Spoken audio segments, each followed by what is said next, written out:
Hello दोस्तों, welcome back to my channel Raj classes lecture. आज की वीडियो देखिए दोस्तों, क्लास 10th वालों के लिए सबसे ज़्यादा मोस्ट इम्पोर्टेंट होने वाली है। तो देखिए दोस्तों, आज के इस वीडियो में हम देखिए दोस्तों क्लास 10th के सामाजिक विज्ञान के महत्वपूर्ण प्रश्न को बताने वाले हैं और वो भी उत्तर के साथ बताएंगे। ठीक है, हम इस वीडियो में आपके लिए देखिए दोस्तों सबसे ज़्यादा मोस्ट इम्पोर्टेंट प्रश्न बताएंगे। ठीक है, और प्रश्न के साथ साथ उसका देखिए दोस्तों उत्तर भी बताएंगे। ठीक है, तो आपके लिए यह वीडियो सबसे ज़्यादा मोस्ट इम्पोर्टेंट होने वाली है। तो देखिए दोस्तों 7 मार्च को क्लास 10th वालों का सामाजिक विज्ञान का पेपर है। ठीक है, इस वीडियो में जितने भी मैं प्रश्न बताऊंगा ये सभी प्रश्न है ना बोर्ड एग्जाम में 100% पूछे जाएंगे, यानी कि सामाजिक विज्ञान के पेपर में 100% ये सभी प्रश्न आएंगे। ठीक है, तो इन सभी प्रश्न को अपना तैयार कर लेना। अगर देखिए दोस्तों ये सभी प्रश्न को तैयार कर लेते हो दोस्तों क्लास 10th सामाजिक विज्ञान के पेपर में आपका 70 में 70 नंबर बिल्कुल पक्का आ जाएगा। ठीक है, अगर आप जितने भी महत्वपूर्ण प्रश्न होंगे अगर आप ना उन प्रश्न को तैयार कर लोगे तो भाई देखिए दोस्तों आपका 70 में 70 नंबर 100% आएगा। और आज की ये वीडियो आपके लिए सबसे ज़्यादा मोस्ट इम्पोर्टेंट होने वाली है, क्योंकि देखिए दोस्तों आज के इस वीडियो में हम देखिए दोस्तों सबसे ज़्यादा महत्वपूर्ण प्रश्न को बताने वाले हैं जो हर साल बोर्ड एग्जाम में पूछे जाते हैं। ठीक है, जितने भी प्रश्न बताऊंगा सभी प्रश्न बोर्ड एग्जाम के लिए सबसे ज़्यादा मोस्ट इम्पोर्टेंट है और इनके उत्तर भी बताऊंगा। ठीक है, और आपको बोर्ड एग्जाम की कॉपी में लिखना कैसे है वो भी मैं आपके लिए बताने वाला हूँ। ठीक है, तो आपके लिए यह वीडियो सबसे ज़्यादा मोस्ट इम्पोर्टेंट होने वाली है, इस वीडियो को लास्ट तक ज़रूर देखें। तो चलिए दोस्तों बिना देरी की वीडियो को शुरू करते हैं और हम लोग फटाफट से आपके लिए प्रश्न को बताते हैं। ठीक है, तो देखिए दोस्तों हमारा मोस्ट इम्पोर्टेंट प्रश्न है। ठीक है, जितने भी प्रश्न हैं सारे प्रश्न मैंने महत्वपूर्ण प्रश्न लिए हैं। ठीक है, तो देखिए दोस्तों हमारा पहला प्रश्न है। ठीक है, पहला प्रश्न है, सबसे पहले हम क्या करेंगे प्रश्न को पढ़ेंगे। ठीक है, प्रश्न को तो पढ़ना पड़ेगा। ठीक है, तो चलिए दोस्तों हम ना प्रश्न को पढ़ लेते हैं। ठीक है, तो देखिए दोस्तों पहले हमारे प्रश्न में लिखा है फ्रांस की क्रांति के 2 परिणाम लिखिए। ठीक है, वेरी मोस्ट इम्पोर्टेंट प्रश्न है। ठीक है, सबसे ज़्यादा मोस्ट इम्पोर्टेंट प्रश्न है, इस प्रश्न को देखिए दोस्तों तैयार कर लेना। ठीक है, तो देखिए दोस्तों ये प्रश्न तो आपको पता चल गया कि हमें ये प्रश्न है। ठीक है, अब देखिए दोस्तों हम इसका ना उत्तर भी बताएंगे। ठीक है, आपको बिल्कुल भी परेशानी नहीं होगी क्योंकि हमने उत्तर के साथ बताएंगे तो आपको बिल्कुल भी परेशानी नहीं होगी। ठीक है, तो देखिए दोस्तों ये हमारा प्रश्न है। ठीक है, अब देखिए दोस्तों हमें बताना है कि फ्रांस की क्रांति के 2 परिणाम क्या निकले थे। ठीक है, मतलब फ्रांस की जब क्रांति हुई थी उसके बाद जो उसका निष्कर्ष निकला था ना, बहुत सारे निष्कर्ष निकला होगा लेकिन हमें उसका 2 निष्कर्ष बताने यानी कि 2 परिणाम बताने हैं। ठीक है, तो बहुत आसानी से बता देंगे। ठीक है, तो देखिए दोस्तों आपको ना बोर्ड एग्जाम की कॉपी में लिखना कैसे करके। ठीक है, तो मैं आपको बता रहा हूँ। ठीक है, जैसे यहाँ पर प्रश्न है। ठीक है, तो आपको देखिए दोस्तों बोर्ड एग्जाम में लिखना है। सबसे पहले आपको ना यहाँ पर देखिए दोस्तों प्रश्न उत्तर ज़रूर डालना है। ठीक है, प्रश्न उत्तर डालने के बाद यहाँ पर डालना है, जैसे कि प्रश्न उत्तर 1 है यहाँ पर 1 डाल देंगे। ठीक है ना दोस्तों, तो ये आपको प्रश्न संख्या डालनी ज़रूरी है क्योंकि तभी एग्जाम को पता चलेगा कि यहाँ पर कौन से प्रश्न का ये उत्तर है। ठीक है, तो यहाँ पर हम ये पहला उत्तर कर रहे हैं। ठीक है, पहला आंसर दे रहे हैं तो यहाँ पर लिखेंगे प्रश्न उत्तर 1। ठीक है, अब देखिए दोस्तों हम इसका ना उत्तर लिखेंगे। ठीक है, तो यहाँ पर देखिए दोस्तों हमें ना केवल देखिए दोस्तों 2 परिणाम पूछे हैं। ठीक है, बोर्ड एग्जाम में क्वेश्चन में देखिए दोस्तों जितना पूछा जाए उतना का केवल आंसर देना। ठीक है, ज़्यादा कॉपी भरने के चक्कर में मत रहना। ठीक है दोस्तों, तो देखिए दोस्तों केवल हमें 2 परिणाम बताने हैं। ठीक है, तो यहाँ पर लिखेंगे देखिए दोस्तों उत्तर डालेंगे। ठीक है, उत्तर लिखने के बाद देखिए दोस्तों फ्रांस की क्रांति के 2 परिणाम निम्नलिखित है। ठीक है, इस प्रकार से ये वाली हेडिंग लगा देंगे। ठीक है, अब देखिए दोस्तों हमारा 2 परिणाम कौन कौन से हैं। नंबर 1। ठीक है, नंबर 1 पे हमारा फ्रांस की क्रांति ने धर्मनिरपेक्ष राज्य की अवधारणा को जन्म दिया। ठीक है, तो हमारा देखिए दोस्तों पहला यहाँ पर परिणाम हो जाएगा फ्रांस की क्रांति ने धर्मनिरपेक्ष राज्य की अवधारणा को जन्म। ठीक है, अब देखिए दोस्तों दूसरा हमारा हो जाएगा, दूसरा परिणाम हो जाएगा देखिए दोस्तों मानव जाति को स्वतंत्रता, समानता और बंधुता का नारा प्रदान किया। ठीक है ना दोस्तों, तो ये हमारे देखिए दोस्तों 2 परिणाम हो गए हैं। ठीक है, तो आप इस तरह से देखिए दोस्तों इस क्वेश्चन को भी तैयार कर लेना। ठीक है, काफ़ी ज़्यादा मोस्ट इंपोर्टेंट क्वेश्चन है। ठीक है, तो अपना इस प्रश्न को इस तरीके से आप तैयार कर लेंगे बिल्कुल अच्छी तरीके से। ठीक है, और आप बोर्ड एग्जाम में भी अच्छी तरह से लिख देंगे अगर आएगा तो। ठीक है, और ये सभी प्रश्न बोर्ड एग्जाम के लिए इंपॉर्टेंट तो है ही। ठीक है, तो सभी प्रश्न को भाई तैयार कर लेना। ठीक है, अब देखिए दोस्तों हम ना अगले प्रश्न की ओर बढ़ते हैं। ठीक है, ये भी देखिए दोस्तों हमारा मोस्ट इम्पोर्टेंट प्रश्न है। ठीक है, वेरी इंपॉर्टेंट प्रश्न है। ठीक है, तो अब देखिए दोस्तों हम क्या करेंगे प्रश्न दूसरे को पढ़ते हैं। ठीक है, तो प्रश्न दूसरा है हमारा देखिए दोस्तों जर्मनी का एकीकरण कब और कैसे हुआ। ठीक है, जर्मनी का एकीकरण देखिए दोस्तों हमें बताना है कि कब और कैसे करके हुआ था। ठीक है, मतलब एकीकरण का मतलब होता है कि सभी को मिलकर एक कर देना। ठीक है, तो अब देखिए दोस्तों हम इसको ना कैसे कैसे करेंगे। ठीक है, जर्मनी के एकीकरण कब और कैसे करके हुआ था। ठीक है, तो चलिए दोस्तों हम देखिए दोस्तों इसका उत्तर लिखेंगे। ठीक है, यहाँ पर डालेंगे प्रश्नोत्तर। ठीक है, प्रश्नोत्तर आपको इस तरह से हर एक क्वेश्चन में डालना है। ठीक है, प्रश्नोत्तर संख्या, यहाँ पर संख्या कौन सी है, यहाँ पर 2 है। ठीक है, आप पेपर में जिस भी संख्या का क्वेश्चन कर रहे हैं ना वो यहाँ पर संख्या डाल देना है। ठीक है, जैसे 2 में कर रहा हूँ तो यहाँ पर 2 डाल दिया। आप अगर 4 कर रहे हो तो यहाँ पर 4 डालेंगे। ठीक है, और या और कोई संख्या का नंबर कर रहे हो तो यहाँ पर वही संख्या डाल देना है। ठीक है, ताकि एग्जाम को पता चलता रहे कि आपने कौन से वाले प्रश्न का आंसर लिखा है और वो आराम से एकदम से समझ पाए एग्जामिनर। ठीक है ना दोस्तों, तो चलिए दोस्तों यहाँ पर हम देखिए दोस्तों यहाँ पर उत्तर लिखेंगे। ठीक है, उत्तर में क्या लिखेंगे आप देखिए दोस्तों, यहाँ पर उत्तर में लिखेंगे बिस्मार्क जर्मनी का महान पुत्रों में से एक था। ठीक है, जो देखिए दोस्तों बिस्मार्क था ना, बिस्मार्क जर्मनी के महान पुत्रों में से एक था। ठीक है, अब देखिए दोस्तों आगे यहाँ पर देखते हैं जर्मनी के एकीकरण में बिस्मार्क का महत्वपूर्ण योगदान था। ठीक है, जो देखिए दोस्तों बिस्मार्क था ना, बिस्मार्क था जर्मनी के एकीकरण में बिस्मार्क का महत्वपूर्ण योगदान रहा है। ठीक है, अब देखिए दोस्तों यहाँ से आगे देखते हैं, इसे जर्मनी के एकीकरण का जनक भी कहा जाता है। ठीक है, तो देखिए दोस्तों इसे ना जर्मनी के एकीकरण का जनक यानी कि पिता भी कहा जाता है। ठीक है, जो देखिए दोस्तों बिस्मार्क था उसने देखिए दोस्तों जर्मनी के एकीकरण को किया था। ठीक है, तो ऐसे ही इसका श्रेय बिस्मार्क को जाता है। ठीक है, अब देखिए दोस्तों उसने आगे क्या किया था, यहाँ पर देखिए दोस्तों उसने प्रेसा के प्रधानमंत्री के रूप में जर्मनी का एकीकरण किया। ठीक है, उसने क्या किया था प्रेसा के, ठीक है, प्रेसा के प्रधानमंत्री के रूप में जर्मनी का एकीकरण किया भाई। अब देखिए दोस्तों यहाँ पर आगे देखते हैं, यहाँ पर देखिए दोस्तों आगे लिखा है उसने ऑस्ट्रेलिया को, ठीक है, ऑस्ट्रेलिया को सिडोवा के युद्ध में 1866 ईस्वी में पर लिखा है 1866 ईस्वी में पराजित करके उसने जर्मनी राज्यों को उसके प्रभाव से मुक्त करा लिया है। ठीक है, ये देखिए दोस्तों सबसे ज़्यादा महत्वपूर्ण बात है। यहाँ पर देखिए दोस्तों क्या है, उसने देखिए दोस्तों ऑस्ट्रेलिया के जो सिडोवा के युद्ध में ना उसने क्या किया था, ऑस्ट्रेलिया के सिडोवा के युद्ध में 1866 ईस्वी में उसे पराजित करके उसने जर्मनी के राज्यों को उसके प्रभाव से मुक्त करा लिया था। ठीक है ना दोस्तों, अब देखिए दोस्तों यहाँ पर आगे लिखा है। ठीक है, बिल्कुल इसी टाइप से आपको क्वेश्चन को लिखना है, क्वेश्चन का आंसर आपको ना बिल्कुल इसी टाइप से देना है। ठीक है ना दोस्तों, आप देखिए दोस्तों यहाँ पर लिखा है बिस्मार्क ने यहाँ पर देखिए दोस्तों सीडान के युद्ध में फ्रांस के सम्राट नेपोलियन तृतीय को पराजित करके जर्मनी का एकीकरण पूर्ण करा लिया। ठीक है, तो यहाँ पर देखिए दोस्तों लिखा है बिस्मार्क ने, ठीक है, बिस्मार्क ने सीडान के युद्ध में, ठीक है, सीडान के युद्ध में क्या किया था, फ्रांस के सम्राट नेपोलियन तृतीय को पराजित करके जर्मनी का एकीकरण पूर्ण करा लिया था। ठीक है ना दोस्तों, तो इस प्रकार से उसने जर्मनी का एकीकरण कराया था। अब देखिए दोस्तों यहाँ पर आगे भी लिखा है 18 जनवरी, ठीक है, 18 जनवरी सन, ठीक है, सन यहाँ पर डाल देना, सन 1871 को प्रसा सम्राट विलियम प्रथम महान को जर्मन साम्राज्य का प्रथम सम्राट घोषित किया गया। ठीक है, इस प्रकार से इसका आंसर हो जाएगा। ठीक है ना दोस्तों, तो आई होप आपको ये क्वेश्चन अच्छी तरह से समझ आ गया होगा। ठीक है, अगर देखिए दोस्तों इस क्वेश्चन को देखिए दोस्तों इस प्रकार से लिखना था। ठीक है, बिल्कुल इसी टाइप से आप इसका आंसर देंगे और आपको पूरे के पूरे नंबर मिलेंगे। ठीक है ना दोस्तों, लेकिन आपकी देखिए दोस्तों राइटिंग थोड़ी बढ़िया होनी चाहिए। आप मेरी राइटिंग पर मत जाना। ठीक है, आप क्या करना, अपनी राइटिंग को अभी से सुधार के ध्यान रख के आप अपनी राइटिंग पर अच्छे से ध्यान देना। ठीक है ना दोस्तों, तो आप क्या करोगे, जैसे आप लॉन्ग क्वेश्चन याद करोगे, ठीक है, इस क्वेश्चन को जैसे आप याद करोगे ना तो क्या करना, आप ना लिख लिख के याद करना। ठीक है, जब आप ना लिख लिख के याद करोगे ना तो आपको देखिए दोस्तों प्रश्न भी बहुत अच्छी तरह से याद हो जाएगा और आपकी देखिए दोस्तों राइटिंग भी बहुत अच्छी हो जाएगी। ठीक है, राइटिंग अच्छी अगर आपको करनी है, ठीक है, अगर आपको राइटिंग अच्छी करनी है तो आपको देखिए दोस्तों ज़्यादा से ज़्यादा लिखने की प्रैक्टिस करनी होगी। ठीक है, जितना आप ज़्यादा लिखोगे उतनी आपकी राइटिंग बहुत ही सुंदर हो जाएगी। ठीक है, और आपकी जितनी राइटिंग सुंदर होगी उतनी आपकी कॉपी भी अच्छी दिखेगी। ठीक है, तो आपको क्या करना है, राइटिंग पर अच्छे से ध्यान देना है। ठीक है, तो क्या करना है आपको ना, जितने भी क्वेश्चन है याद करने वाले उनको देखिए दोस्तों आपको ना लिख लिख के याद करना है। ठीक है, जब आप लिख लिख के याद करोगे तो आपको बहुत अच्छी तरह से याद हो जाएगा। ठीक है, और आपको लॉन्ग टर्म तक याद रहेगा। ठीक है, तो क्वेश्चन को भाई लिख लिख के ही याद करना। ठीक है, अब देखिए दोस्तों ये हमारा दूसरा प्रश्न था। ठीक है, दूसरा प्रश्न का आंसर आपने इस तरह से दे देना। ठीक है ना दोस्तों, तो देख लीजिए दोस्तों मैं आपके लिए सॉल्यूशन के साथ बिल्कुल आंसर लेके आ जाऊँगा। ठीक है, अब देखिए दोस्तों हम ना अगले प्रश्न की ओर बढ़ते हैं। ठीक है, अगला प्रश्न हो जाएगा, ठीक है, हमारा देखिए दोस्तों तीसरा प्रश्न हो जाएगा। ठीक है, सभी प्रश्न मोस्ट इंपोर्टेंट है, ये बात ध्यान रखना। ठीक है ना दोस्तों, यहाँ पर लिख देते हैं वेरी इंपॉर्टेंट। ठीक है, वेरी इंपॉर्टेंट सभी प्रश्न होने वाले हैं। ठीक है, तो अब देखिए दोस्तों यहाँ पर जो हमारा प्रश्न है, फ्रांस की क्रांति के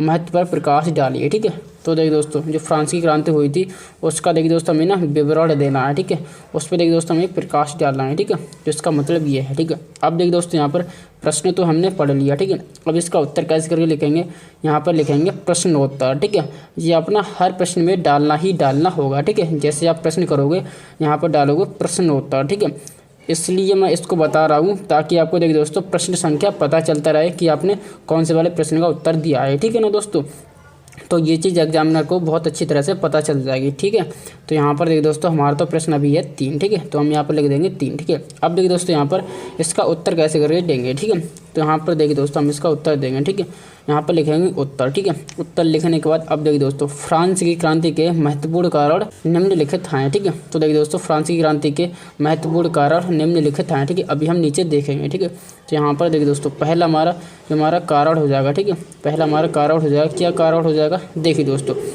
पहला हमारा कारण है, इस क्रांति ने सदियों से चली आ रही यूरोप की पुरातन व्यवस्था का अंत कर दिया। ठीक है, तो देखिए दोस्तों जो हमारी फ्रांसीसी क्रांति थी। ठीक है, फ्रांसीसी क्रांति ने क्या क्या देखिए दोस्तों मुख्य कारण थे, फ्रांसीसी क्रांति ने क्या क्या किया था। ठीक है, तो देखिए दोस्तों फ्रांसीसी क्रांति ने पहला हमारा कारण क्या था, फ्रांसीसी क्रांति ने इस क्रांति ने सदियों से चली आ रही यूरोप की पुरातन व्यवस्था को अंत कर दिया। ठीक है, पुरातन व्यवस्था का अंत कर दिया। ठीक है, पहला कारण। दूसरा कारण देखिए दोस्तों, अब देखिए दोस्तों दूसरा कारण है यहाँ पर देखिए दोस्तों, इस क्रांति की महत्वपूर्ण दिन मध्यकालीन समाज की सामंती व्यवस्था का अंत करना है। ठीक है ना दोस्तों, तो हमारा ये देखिए दोस्तों दूसरा कारण हो जाएगा। ठीक है, दूसरा कारण हो जाएगा। अब देखिए दोस्तों यहाँ पर देखिए दोस्तों तीसरा कारण देखते हैं। ठीक है, अब हमारा तीसरा कारण हो जाएगा, यहाँ पर देखिए दोस्तों 1 मिनट रुकिए, यहाँ पर देखिए दोस्तों अब देखिए दोस्तों यहाँ पर ये तीसरा कारण है। ठीक है, तीसरा कारण क्या है, देखिए दोस्तों फ्रांस की क्रांति ने धर्मनिरपेक्ष राज्य की अवधारणा को जन्म दिया। ठीक है, देखिए दोस्तों तीसरा यहाँ पर पॉइंट हो जाएगा, फ्रांस की क्रांति ने धर्मनिरपेक्ष राज्य की अवधारणा को जन्म दिया था। ठीक है,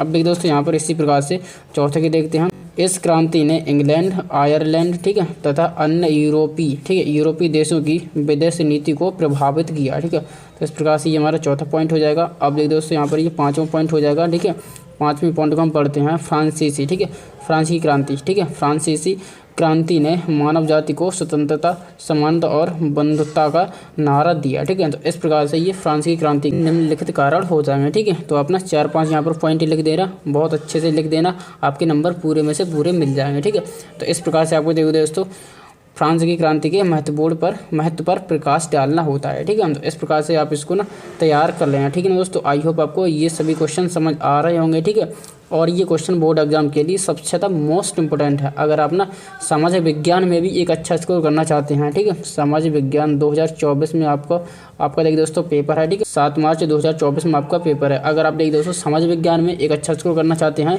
तो भाई इन सभी क्वेश्चन को अच्छे से तैयार कर लेना मेरे भाई। ठीक है, अब चलिए दोस्तों हम ना अगले प्रश्न की ओर चलते हैं। ठीक है, देखिए दोस्तों यहाँ पर हमारा चौथा प्रश्न आ जाता है। ठीक है, चौथा प्रश्न भी वेरी इंपॉर्टेंट प्रश्न है। ठीक है, इसको हम ना पढ़ते हैं और आपको बताते हैं किस प्रश्न में क्या लिखा है। ठीक है ना दोस्तों, तो देखिए दोस्तों हमारा चौथा प्रश्न है। ठीक है, चौथा प्रश्न है, भारतीय राष्ट्रवाद के उदय के 3 कारणों को लिखिए। ठीक है, तो देखिए दोस्तों भारतीय राष्ट्रवाद के 3 हमें कारणों को बताना है, बिल्कुल विस्तार पूर्वक से बताना है। ठीक है, इसका विवरण देना है। ठीक है, तो कैसे करके हम इस प्रश्न को करेंगे, बहुत आसानी से प्रश्न को करेंगे। और ये प्रश्न देखिए दोस्तों बोर्ड एग्जाम के लिए वेरी इंपॉर्टेंट प्रश्न है। ठीक है, तैयार कर लेना। ठीक है, अब देखिए दोस्तों आपको ना प्रश्न तो पता चल गया है। ठीक है, प्रश्न तो पता चल गया है, अब इसका आंसर भी पता चलने वाला है क्योंकि मैं बताने वाला हूँ। ठीक है, सभी प्रश्न के आपको उत्तर भी आपको एकदम सटीक से देने वाला हूँ। ठीक है ना दोस्तों, तो आप देखिए दोस्तों वीडियो में अंत तक बने रहिए। ठीक है, तो चलिए दोस्तों हम ना इस प्रश्न के उत्तर को देखते हैं। ठीक है, तो सबसे पहले यहाँ पर प्रश्नोत्तर संख्या लिखना है। ठीक है, प्रश्नोत्तर संख्या हमें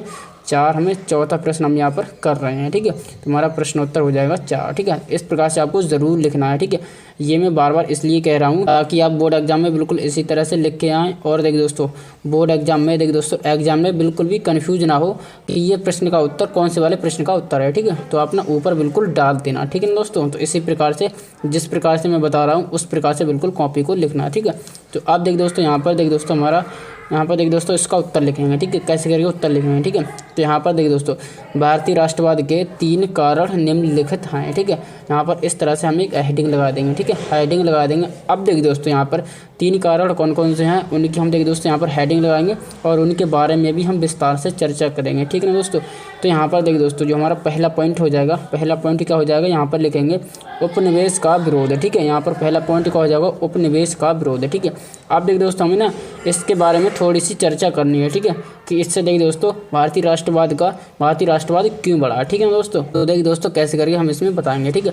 तो यहाँ पर देखिए दोस्तों यहाँ पर इसका आंसर हो जाएगा, ठीक है। यहाँ पर इसका उत्तर लिखना स्टार्ट करेंगे, ठीक है। देखिए दोस्तों उपनिवेशों में राष्ट्रवाद के उदय की प्रक्रिया उपनिवेशों विरोधी के आंदोलन से जुड़ी थी, ठीक है ना दोस्तों। तो आपको ये समझ आ जाएगा। देखिए दोस्तों उपनिवेशों में राष्ट्रवाद के उदय की प्रक्रिया उपनिवेश विरोधी आंदोलन से जुड़ी थी, ठीक है ना दोस्तों। और देखिए दोस्तों यहाँ पर आगे इसमें लिखा है देखिए दोस्तों औपनिवेशिक शासकों के विरुद्ध संघर्ष के दौरान लोग आपसी एकता को समझने लगे, ठीक है। तो यहाँ पर देखिए दोस्तों इसके आगे लिखा है इसने विभिन्न समूह के लोगों को एकता के सूत्र से बांध दिया। उन्होंने महसूस किया कि औपचारिक, ठीक है, यहाँ पर देखिए दोस्तों औपनिवेशिक, ठीक है, औपनिवेशिक शासक को समाप्त किए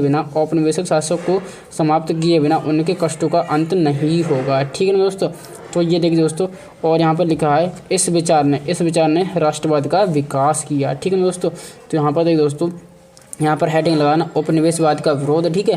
देखिए दोस्तों उपनिवेश का विरोध करके देखिए दोस्तों जब तक उपनिवेश का अंत नहीं होगा तब तक भारतीय के लोगों का कष्ट का अंत नहीं होगा, ठीक है दोस्तों। तो सबसे पहले में उपनिवेश के विरोध से ही भारतीय राष्ट्रवाद का उदय का देखिए दोस्तों विकास हुआ, ठीक है ना दोस्तों, विकास हुआ, ठीक है।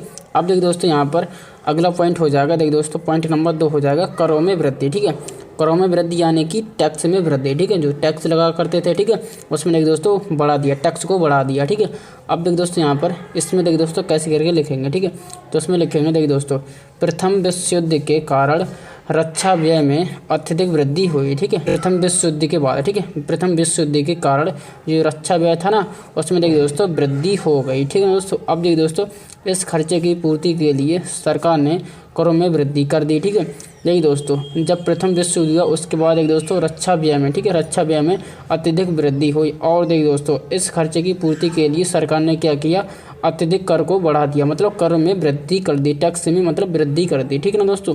अब देखिए दोस्तों इससे क्या हुआ, इससे भारतीयों में घोर असंतोष उत्पन्न हुआ, ठीक है, घोर असंतोष उत्पन्न हुआ जिसने देखिए दोस्तों क्या किया, राष्ट्रवाद का बढ़ावा दिया, ठीक है ना दोस्तों। तो इस प्रकार से देखिए दोस्तों करों में वृद्धि लिखना और ये सब ना आपने लिख देना, ठीक है दोस्तों। तो इस प्रकार से ये देखिए दोस्तों दूसरा पॉइंट हो जाएगा, ठीक है। अब देखिए दोस्तों यहाँ पर तीसरा पॉइंट क्या होगा, यहाँ पर देखिए दोस्तों यहाँ पर ये तीसरा पॉइंट हो जाएगा, ठीक है। तीसरा पॉइंट लिखना बिल्कुल इसी तरह से आप देखिए दोस्तों लिखना है, ठीक है। यहाँ पर हेडिंग लगाना जनता की आकांक्षाएं पूरी ना होना, ठीक है, जनता की आकांक्षाएं पूरी ना होना। अब देखिए दोस्तों यहाँ पर लिखेंगे, यहाँ पर देखिए दोस्तों भारतीयों की आशा थी, ठीक है, भारतीयों की आशा थी कि प्रथम विश्व युद्ध की समाप्ति के बाद उनके कष्टों का अंत हो जाएगा, ठीक है। भारतीयों की देखिए दोस्तों क्या इच्छा थी, भारतीयों की इच्छा थी कि देखिए दोस्तों प्रथम विश्व युद्ध के बाद क्या होगा, प्रथम विश्व युद्ध की समाप्ति के बाद उनके देखिए दोस्तों कष्ट और कठिनाइयों का अंत हो जाएगा, परंतु उनकी आकांक्षाएं पूरी नहीं हुई, ठीक है, परंतु उनकी इच्छाएं पूरी नहीं हुई, ठीक है। इससे देखिए दोस्तों इससे भारतीयों में असंतोष व्याप्त हुआ, इसने भी राष्ट्रवाद का विकास किया, ठीक है। तो इस तरह से देखिए दोस्तों हम ना 3 पॉइंट लिख देंगे और 3 पॉइंट बिल्कुल अच्छी तरह से लिख देंगे, ठीक है। तो देखिए दोस्तों इस प्रश्न का आंसर आपने बिल्कुल अच्छी तरह से दे देना, ठीक है। वेरी इंपॉर्टेंट प्रश्न है, ठीक है, बोर्ड एग्जाम 2024 के लिए, ठीक है ना दोस्तों। तो इस प्रकार से आप ये प्रश्न को तैयार कर लेना, ठीक है। अब चलिए दोस्तों हम ना अगले प्रश्न की ओर चलते हैं, ठीक है ना दोस्तों। तो देखिए दोस्तों हमारा ये अगला प्रश्न हो जाएगा, ठीक है। यहाँ पर देखिए दोस्तों हमारा अगला प्रश्न क्या हो जाएगा, देखिए।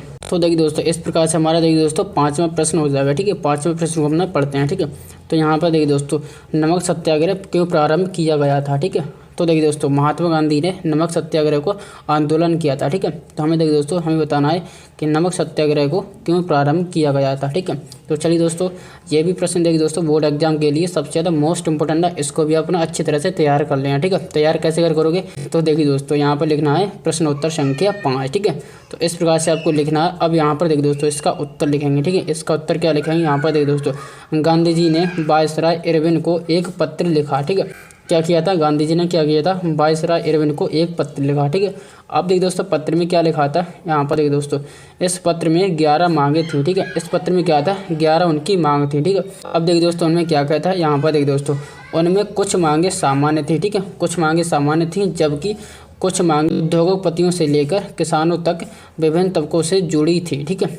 तो देखिए दोस्तों, गांधी जी ने क्या किया, गांधी जी ने वायसराय इरविन को एक पत्र लिखा था। ठीक है, अब देखिए दोस्तों, पत्रों में 11 मांगे थी। ठीक है, कुछ मांगे सामान्य थी और कुछ मांगे उद्योगपतियों से लेकर किसानों तक की थी। ठीक है, अब देखिए दोस्तों, यहाँ पर क्या हुआ था, गांधी जी ने इन मांगों के माध्यम से पूरी समाज को अपने साथ जोड़ना चाहते थे। ठीक है, तो देखिए दोस्तों, इन मांगों से क्या करना चाहते थे गांधी जी, इन मांगों से देखिए दोस्तों सभी समाज को अपने साथ जोड़ना चाहते थे। ठीक है, देखिए दोस्तों, ताकि सभी लोग अभियान में शामिल हो सकें। ठीक है, अब देखिए दोस्तों हो सके। ठीक है, अब यहाँ पर देखिए दोस्तों लिखा है, इनमें सर्वाधिक मांग नमक कर को समाप्त करने के बारे में थी। ठीक है, तो देखिए दोस्तों, इन 11 मांगों में से एक सर्वाधिक मांग क्या थी, नमक का। ठीक है, तो देखिए दोस्तों, नमक के ऊपर टैक्स था। ठीक है, यानी कि नमक के ऊपर कर था। ठीक है, नमक के कर को हटाने के लिए गांधी जी ने ये आंदोलन किया था। ठीक है दोस्तों, और ये देखिए दोस्तों, सफलतापूर्वक नमक यात्रा निकाल कर गांधी जी ने ब्रिटिश सरकार को अपने सत्याग्रह से उत्तर दिया। ठीक है, तो इस प्रकार से ये इसका आंसर हो जाएगा। ठीक है दोस्तों, तो यहाँ पर देखिए दोस्तों, गांधी जी ने क्या किया था, डांडी वाली यात्रा की थी। ठीक है, डांडी वाली यात्रा करके नमक पर कर पूरी तरह से हटा दिया था। ठीक है, तो इस प्रकार से ये देखिए दोस्तों प्रश्न का आंसर हो जाएगा। ठीक है, तो ये देखिए दोस्तों, हमने इस वीडियो में 5 महत्वपूर्ण प्रश्न बताए हैं। ठीक है, ये 5 महत्वपूर्ण प्रश्न बोर्ड एग्जाम के लिए सबसे ज़्यादा मोस्ट इंपोर्टेंट है। ठीक है दोस्तों, अगर आप इन प्रश्नों को तैयार कर लेते हैं तो ये बोर्ड एग्जाम में 100% पूछे जाएंगे, और आपने इन प्रश्नों को तैयार भी कर रहे हैं। ठीक है, क्योंकि ये बोर्ड एग्जाम के लिए सबसे ज़्यादा मोस्ट इंपोर्टेंट है। ठीक है ना दोस्तों, तो चलिए दोस्तों, आज की वीडियो में फिलहाल इतना ही। चलिए दोस्तों, मिलते हैं ऐसी किसी नई वीडियो में। तब तक के लिए आप अपनी बोर्ड एग्जाम की तैयारी करते रहिए, स्वस्थ रहिए, मस्त रहिए। Thank you.